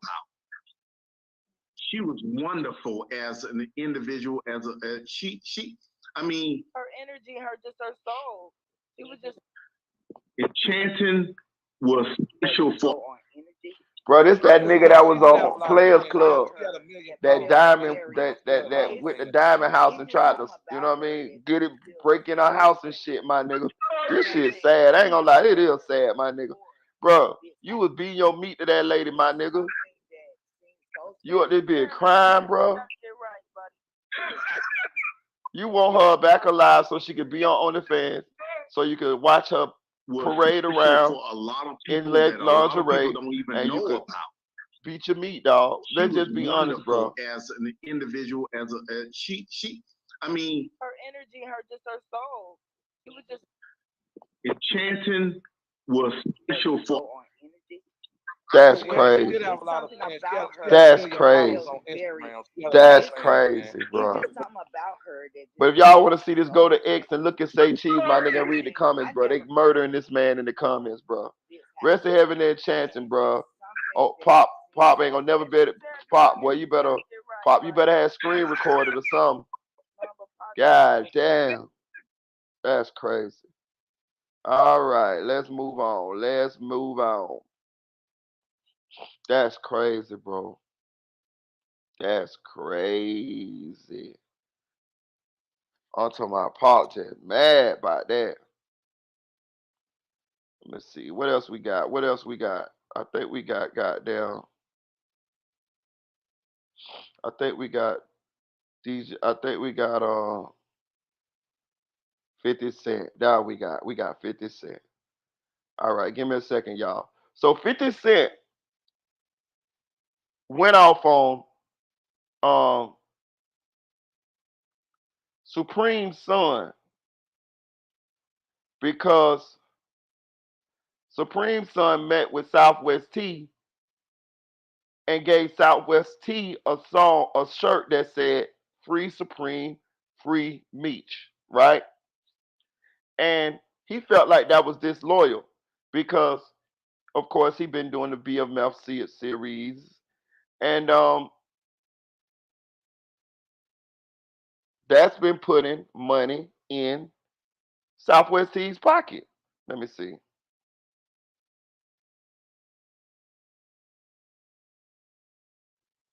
Let me see if I can find it for y'all.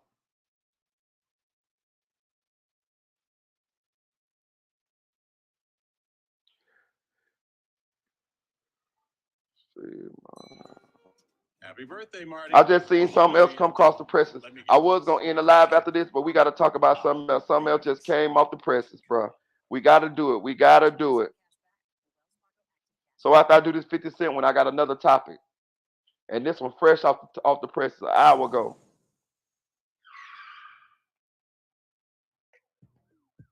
What's going on?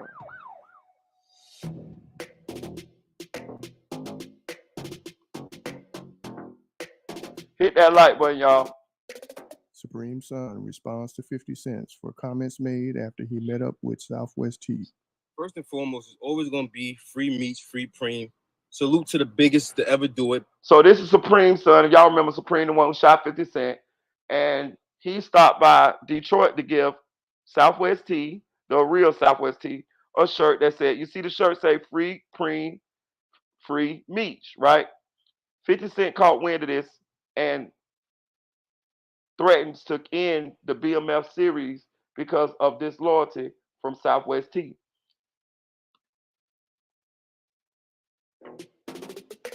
Supreme Son responds to 50 Cents for comments made after he met up with Southwest Tea. First and foremost, it's always going to be free meats, free preem. Salute to the biggest to ever do it, both of them. Shout out Southwest Tea. You always solid, general. I pulled up to Detroit to give Southwest Tea the Living Legends joint with, meats and preem on it. And then everybody's on. And then this bozo. Look at this bozo. He talking about 50 Cent. Like, why you so mad? You got everything in the world to be doing right now. You worry about what's going on with me, man. Relax, man. Relax. Go have some. Go have a drink, and relax, man. It's too hot for this, man. Living Legend shirts available right now. Shout out Southwest Tea, a real one, real solid. There's no BMF without Southwest Tea. Let's get that straight. Respect, man. Respect to all the ones in Detroit. Salute the meats, free, and it's always gonna be free preem. Yeah. Hey, you wanna hear some crazy shit? What I just thought about too? Yo, homie done had me blocked since like 2018. Like, oh, you got lurking on my page now? Like, yo. Nah, son, I think I live rent free in your head, gang. Like, yo, you had me blocked since 2018, bro. How you seen the shirt? How you seen me and T with the shirt? Yo, I just thought about that shit. Like, yo, he had me blocked since 2018. Be sure to like, comment, and subscribe. But I'm the one, right? I'm the one, right? Get the fuck. Yo, I just was talking to my OGs, right? And like we see the whole play, man. Like they're gonna try to use me as the scapegoat, use Terry as the scapegoat because 50 not paying nobody. You get what I'm saying? BMF is about to be over. Stars is beefing with 50. There's a lot of stuff going on, man. Don't get caught up in the smoke and mirrors, man. Like, I don't understand how. Where's the money going from this series? Like, the money not going who it's supposed to go to, bro. And 50, you didn't get no 100 million. Stop, you didn't get none of that. That's why you went on tour. You did the tour you just did because you needed money. Damn. I ain't know that. Let's see what 50 Cent said though.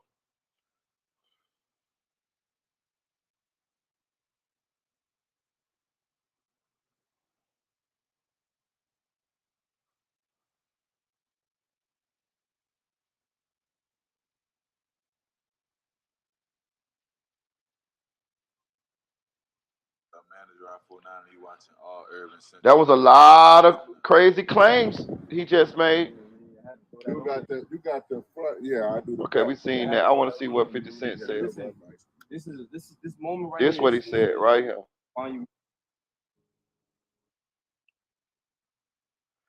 He said Southwest Sea. So you come home to a series started by 50 Cent in your family, and I'm sure checks came behind that and it helped your transition home. And you go take these pics with this clout chasing kid who is allegedly Supreme son, and you know the history with Preem. Who's this Brooklyn's finest? Who is that? I wonder who that is, Brooklyn's finest. And you know the history with Preem and 50 and this little kind antics the past couple of years trying to antagonize 50. I see why Meech wasn't messing with you. I'm gonna say this, bro. I want to see what 50 said though. I did see 50's what 50. Let me see. Okay, here go 50. 50 Cent say, hey, I know T feel like he is not making the money Lil Meech BMF is making, but I thought they would all be happy for him. It's not like I didn't help your family make millions. Cool, when stars start suggesting the wrong moves, I'm simply going to sit and watch. Don't worry, you will be off the air in no time. This is what 50 said to Southwest T. Now I'm going to say this. I'm going to tell you this some real shit, right? Me personally, if I was Southwest T, I wouldn't have had nothing to do with that situation with the t-shirts and none of that. And I'm gonna tell you why. I know the beef between 50 and Preem, right? Me and 50 cool. This how I'm eating, right? I'm not finna link with the dude that shot him and just disrespect him like that in his face. Like link with the dude whose son who shot him and just disrespect him like that in his face. When he it was no BMF series before 50 put that thing together. So I'm not finna do that. That's just disrespectful in my opinion. Some other people may look at it different, but I wouldn't have did it. You know what I'm saying? I would not have linked with Supreme Junior and accepted no shirt. And I would have told Supreme Junior about that. I would have told him, privately, hey man, I respect what you got going on. I respect, the shirts or whatever. But at the same time, you need to be giving you. I don't want to rock the boat of what's going on here.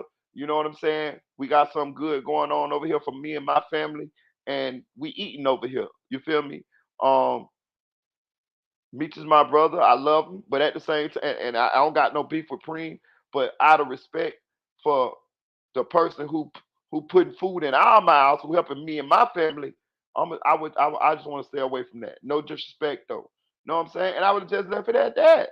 Know what I'm saying? Like now, look what's gonna happen. Now you forced. Now you might fuck around and sink the whole ship. You know what I mean? You might sink the whole goddamn ship, nigga, by you accepting a motherfucking t-shirt. Man, that shit don't make no sense. I wouldn't accept that shit. Hit that like button, y'all. Hit that like button, y'all. Hit that like button, y'all. Please donate to the channel. Please donate to the channel. Please donate to the channel. Hey, listen, y'all. Listen. Again, I keep telling y'all, I ain't making no cash. Know what I'm saying? For real. I probably will be able to make some money next month because that's why I've been cranking these lives out. That's why I've been cranking these lives out. So the only money I make from doing this is off the kindness of you kind people. So I appreciate it, man. If y'all hit that like button and donate to the channel, man, I really would. It would mean a lot to me. Also, man, we got something that just came fresh off the presses, and I was gonna talk about it, but I wasn't gonna talk about it until uh I seen uh the person talk about it, right? I was just gonna stay in my lane. But I see they done made a video and we gonna talk about it. We gonna talk about it. We gonna talk about it. This been a low key, a hot topic going around on YouTube that a lot of people ain't spoke on because they was waiting on a certain person to speak on it.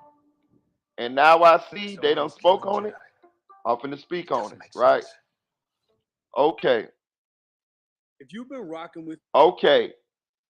And the subject is dun dun dun dun 1090 Jake's homeboy King Brizzy, right? King Brizzy is from Fort Myers.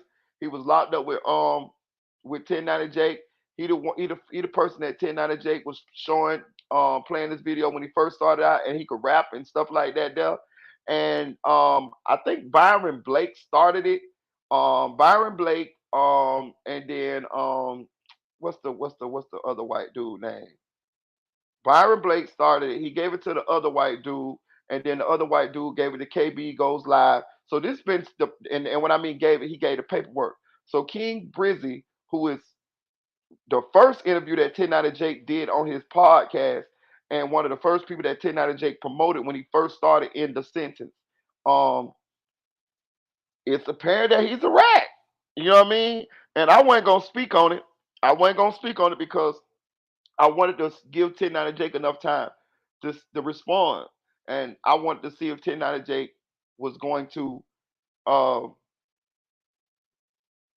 speak on this and confirm or deny whether King Brizzy was a rat or not.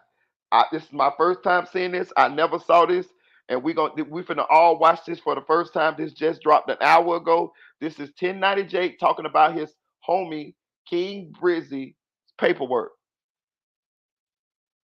And it's coming. It said they alleging that he's a snitch.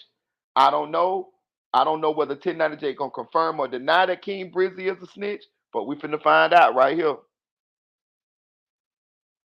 for a while, you've likely seen King Breezy, as he and I were both at the same prison at the same time. but we didn't know each other. While in confinement, which is the prison within the prison, I heard Breezy rapping and singing from behind his cell door. The whole dorm was quiet from start to finish, and I immediately knew he had talent. But that one time was the only time we'd be around each other until years later.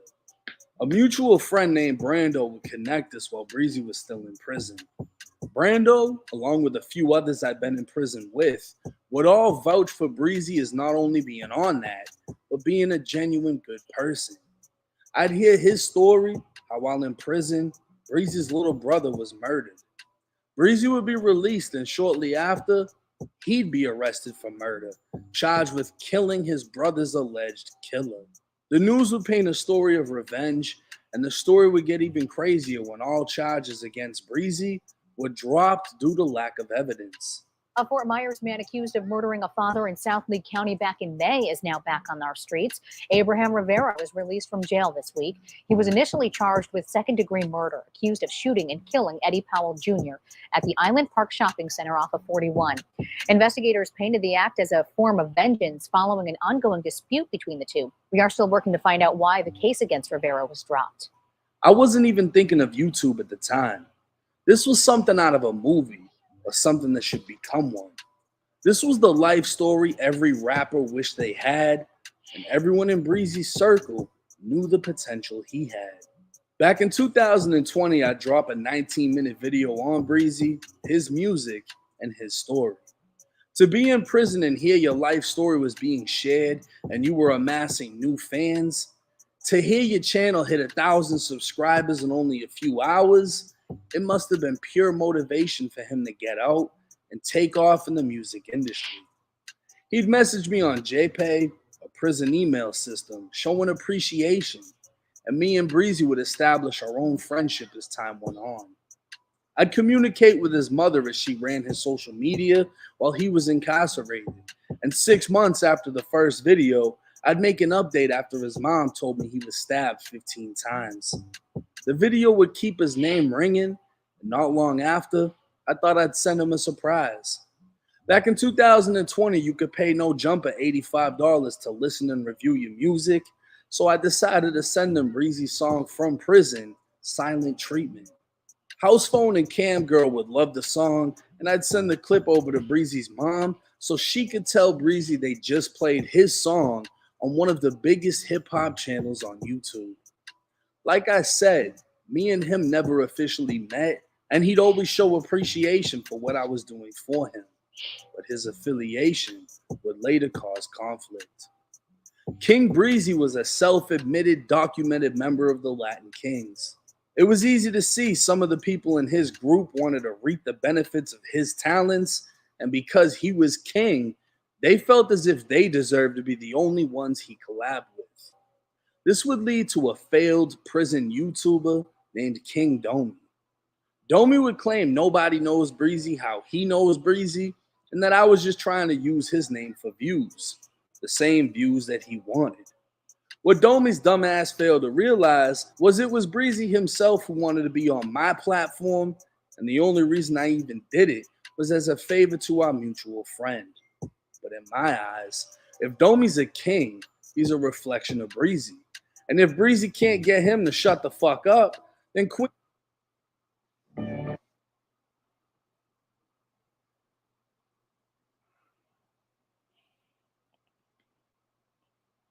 Queen Domi will be the reason it all falls apart. So I took Breezy's videos down. It wasn't until later speaking with Breezy when he said, fuck Domi, he doesn't even fuck with him. And as time went on, I'd eventually put the videos back up. Domi would fade himself out after being exposed for multiple things like kidnapping his own girlfriend and kid and stealing money from the same king that made him a king while that king was in jail because Domi was homeless. But back to the main story. Me and Breezy would be back on good terms after it was clear he was doing his own thing and his affiliation wasn't playing a part in his soon-to-be career. Breezy wouldn't be released until October of 2022, and 3 months later, we'd meet up for the first time. Both Breezy and Brando would fly up to Boston when we hit the club and casino. It was often asked of me to manage Breezy, start a record company, etc., but it wasn't something I wanted to do or something I felt like I had the time to invest in. What I did say is I'll put him on however I can. Breezy and Brando both offered money on multiple occasions for me to post him, but I never took it.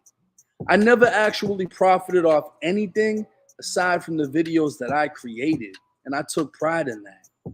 It's often asked what positive things I do with my platform, and to me, this was one. Finding someone in prison with talent and helping them find success. Smaller channels all wanted to interview Breezy, knowing it wouldn't be long before he blew. But I told him don't do it. The biggest mistake I saw people make was jumping on every channel they can, repeating the same story instead of waiting. I only did an interview with Lockdown 23 and 1. My next interview would be years later on No Jumper, and in a day, it hit 1 million views. That interview currently sits at 6.5 million and is one of No Jumper's biggest interviews in recent years. So I gave Breezy advice and he took it. That, and I had also already put him in contact with Adam22 to get him a No Jumper interview. But before the interview would take place, Breezy was back in jail. He'd be charged with trafficking cocaine and fentanyl, along with weed and paraphernalia, after being pulled over in a car with 3 other people. Allegedly, the person who the drugs belonged to threw them in the back seat where Breezy sat after being pulled over. From what I heard, the charges against Breezy will be dropped when the person who actually owned the drugs stepped up and claimed them. Whether that's true or not, I have no idea. While in jail, Breezy would be rearrested for punching someone in the face, resulting in dude's teeth being pushed back into his mouth. Breezy would end up serving 1 year in county over this incident. Once back out, I had an interview with DJ Academics planned, and I invited Breezy knowing it would be a good look for him to get next to Academics. Brando, Breezy, and 2 of Breezy's people would come to Brooklyn, where we'd run into Tony Yayo at a hotel. Breezy would meet Academics, and we'd hit Starlets where I lied at the club, saying he was my artist just to get him in the picture with me that they wanted to put on the celebrity wall. I took Brando's word that Breezy was good people, and this being the second time we'd met, I agreed. So I was willing to put him on off the strength. For the second time, I tried to set him up with a No Jumper interview. Adam would agree, and dates were set. But yet again, Breezy would be back in jail, and I'd have to let No Jumper know for the second time it had to be canceled. At this point, he was fucking my face up, and the reason he was back in jail? Apparently, he went to an Airbnb with some females who didn't even rent the Airbnb, but broke into the lockbox and got the keys, so they all ended up charged with burglary. I'd speak with Brando telling him I fuck with Breezy, but I'm going to cut ties as far as business goes, as he didn't seem to be taking anything serious. He'd say he appreciated everything I've done, but actions speak louder than words, and he'd keep getting arrested for dumb shit. The exact reason I didn't want to manage him in the first place, it would have been a financial loss. Breezy would once again be freed, so we said fuck it. After 2 failed attempts to get him on No Jumper, I'm going to interview him and bring him on my platform.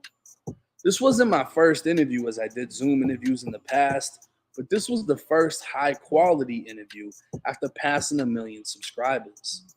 Me and Brando both knew it needed to be done quick, because as history shows, Breezy most likely wasn't going to last 6 months without finding himself in a cell. So Breezy and Brando came back to Boston. We got the interview done. They went back to Florida, and the views were going up. This was pretty much Breezy's first and biggest interview. Things were looking great. He continued to drop music, and more importantly, continued to stay free. 2 months would pass when mass rapper Millie's told me he'd be in St. Pete. I'd sent Millie's Breezy's music before, and Millie said he was down to do a song, so I hit up Breezy and told him to come with me. Breezy would bring Kodak's cousin G1, who I also spoke with about possibly interviewing, and Breezy and Millie's would speak in person on getting a song done. See, to me, we were just hanging out and networking, which is key to the business. I was the one getting Breezy into the right rooms, and all of this was done off the strength. We'd known each other for 4 years at this point, but this was only our 4th time linking up in person, and unexpectedly, everything was about to change. The DMs started coming in, then the comments. Paperwork had made its way to YouTube alleging Breezy snitched in not one, but 2 cases. I'd call him asking if he'd seen it before getting off the phone and sending him the link. He'd laugh it off, saying he'd put me in contact with his co-defendants, but I told him go live and explain it instead. I'd keep telling him to confront the situation, but he'd say he'd clear it up at a later time. He wanted to have his co-defendants present to apparently kill everything at once. So I asked him, is the paperwork real? Because if it is, they ain't gonna give a fuck about what the co-defendants say. The paperwork would state back in 2011, a home invasion took place. Officers would locate 3 juveniles, one of which was a then 15-year-old Breezy, and the other a 15-year-old named Johnny Ward. Breezy and Ward would be identified by witnesses and taken into custody, while the 3rd juvenile was released. At the Fort Myers Police Department, both Breezy and Ward would be interviewed, and post Miranda, Ward would state that he, Breezy, and 2 others went to the home of a weed dealer to steal his weed and money. Ward told investigators Breezy went to the door and made contact with the victim. He said the other 2 and himself stood as lookouts until Breezy came back out with the victim's property.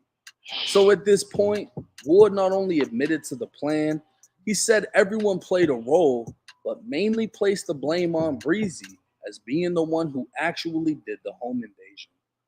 Breezy would be interviewed by investigators next. Breezy would state he was at Ward's house with 3 others. He advised Ward said, let's do this, and they went to the victim's house.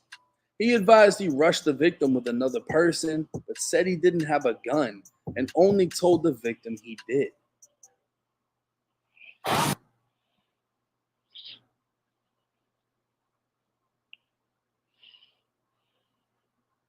Breezy then advised everyone went inside the house and took the victim's property. So while Ward only said Breezy did the home invasion, Breezy said they all did. Looking back at the victim's report, the victim stated a masked Hispanic pointed a gun at him demanding money when 3 others came into the house. So it would seem Ward lied to police to protect himself and blame Breezy, while Breezy told the truth and said everyone did it. Both Ward and Breezy named Braha Fields and Kiera Florence in their interviews. Fields had been released because the victims didn't recognize him, and Kiera had temporarily got away. But with Ward and Breezy's statements naming Kiera's picture would later be shown to the victim days later, where he confirmed she was one of the 4 that he saw inside of his house. Because of that, she'd later be arrested. That bit look like Ward a would be he. sentenced to 3 years in prison. Breezy would be sentenced to 4, but Kiera would get it the worst. As part of Breezy's plea deal, Breezy would agree to testify truthfully and consistently with the proffer he gave against Kiera. Now, a proffer is a sit-down meeting between the defendant, his attorney, and the state. So in this case, Breezy sat down with the state and gave evidence against Kiera in return for a lesser sentence. What's crazy is my co-defendant did the same thing. He gave a proffer against me and got lesser time.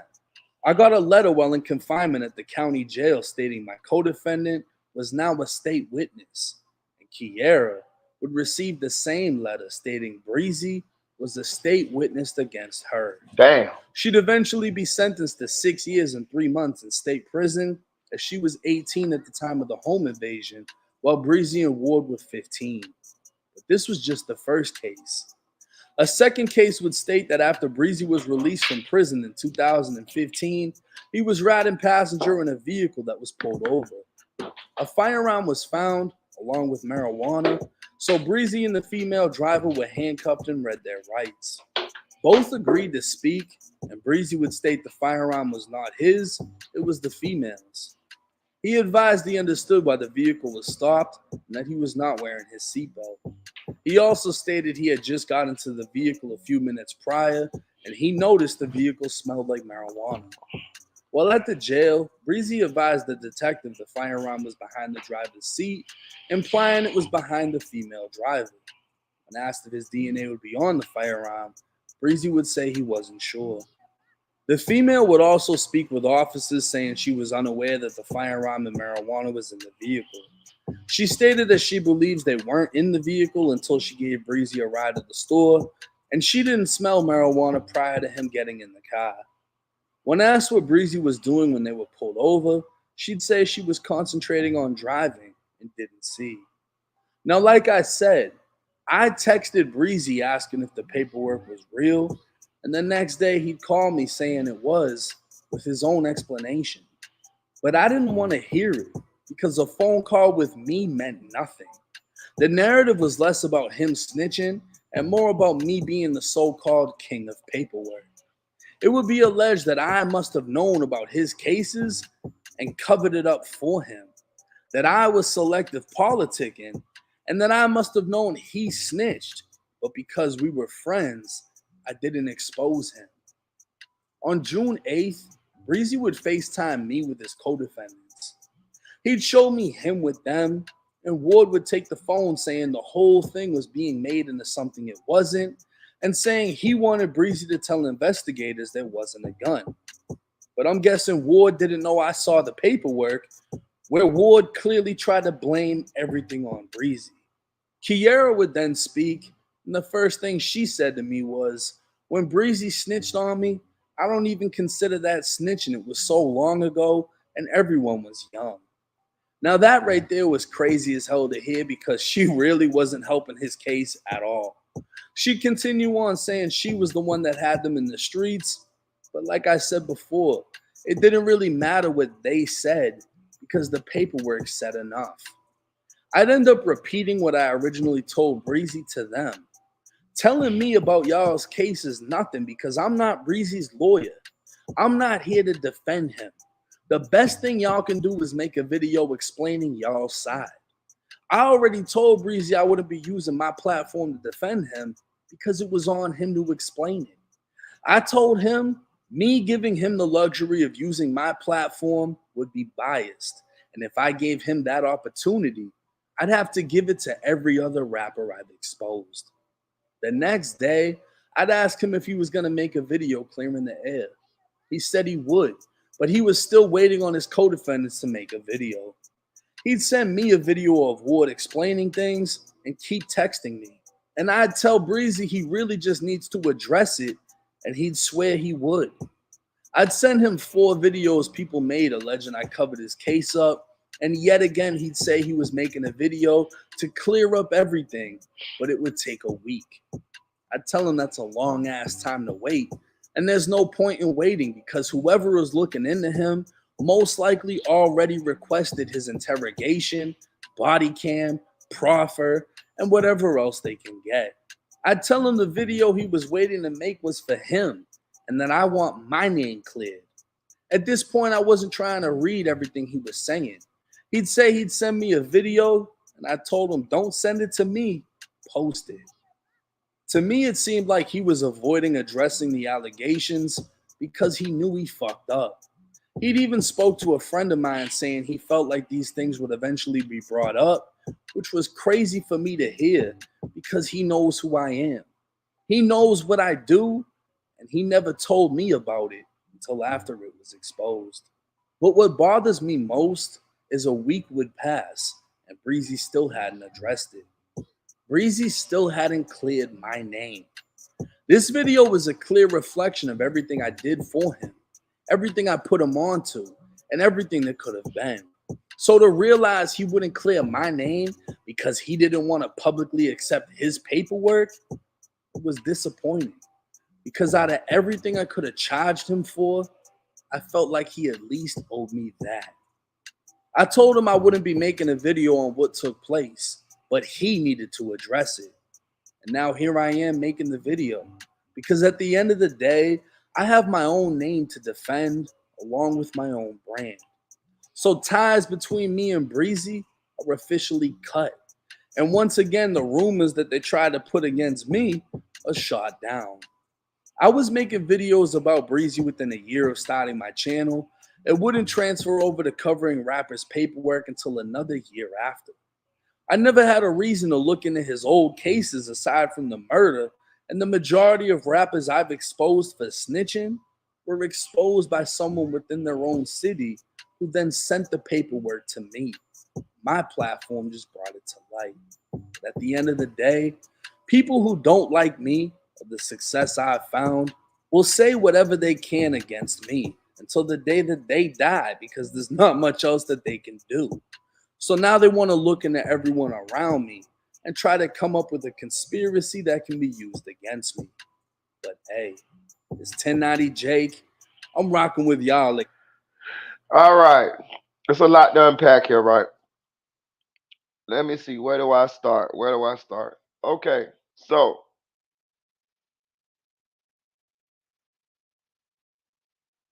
first of all, Breezy is wrong as hell, right? If you really mess with 1090, you should have came out and cleared the man name according to what the man say he did for you, right? Also, because it's a lot, I don't know where to start. It's a lot, so I'm just going to attack wherever I think, wherever I decide to attack this thing from. I had already heard this story, right? I had already heard this story. I wasn't gonna say nothing about it until 1090 came out. This story was growing legs. It was gaining steam and gaining momentum behind the scenes. And I see he finally made a video on it, right? Um, 1090 Jake is in a unique position. He carved out a unique niche for himself here on YouTube, social media, hip hop, whatever you want to call it. And he's the paperwork king, right? But being that he's a former street guy, I'm gonna say former street guy because I don't know what he into now. I think he's a legit businessman.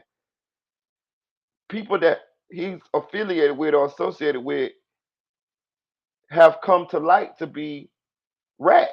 You know what I mean? Like honestly, like this ain't the first time. You know what I mean? That somebody has come to light to being a rat that 1090J be affiliated with, right? So it's putting him in a spot to where every so often people that he's affiliated with be exposed as being rats. And it looks crazy on him because people be wondering, like, well, damn, ain't you the paperwork king? How come you ain't dug inside of these people backgrounds? You see what I'm saying? So um it be looking crazy, bro. And I mean, like, and some people think 1090 pick sides. Um I ain't gonna say what I heard or what I know that I can't prove or whatever, whatever. I'ma just say that hey man, he came out and said his homie was a rat. Um and his homie's a rat. You know what I mean? It's confirmed Breezy is a rat. And hey man, it is what it is, man. Y'all take what y'all want from that. Also, man, I'm going to end this live, but we got some more breaking news, man. We got some more breaking news, man. We got Remy Ma. Her son has been charged with first degree murder. So what I'm finna do is I'm finna end this live and I'm finna come right back with another live, man. Shout out to everybody who subscribed to this, who like this video, subscribe to the channel. Y'all give me about a good 30 minutes. I'm finna do some digging and I'm coming right back with the Remy Ma video because it just came across my desk. It just came across my desk not 10 minutes ago. You know what I'm saying? Shout out to the person who sent me this information, man. I appreciate you. I really, really do, man. I really, really do. Shout out to Fraser HK. Shout out to Nate Said It. Shout out to TN Born. Shout out to Slime Life Max. Shout out to Tappy HD. Shout out to Denise. Um, that's all the shots that I'm gonna give right on this video because then the people that commented in the comment section, I'll be right back in 30 minutes and we're gonna get on this Remy Ma son um charged with first degree murder. This just came across my desk. So give me 30 minutes and we finna go right back live. Your boy is on his job. You know what I mean? Please donate to the channel, man. Please donate to the channel. You see your boy grinding hard. I did 4 lives yesterday, 1 live today. Not one single donation, man. We got a $20 goal, man. Please, somebody, please donate to the channel, man. Thank you, man. Like, share, comment to this video. Chill.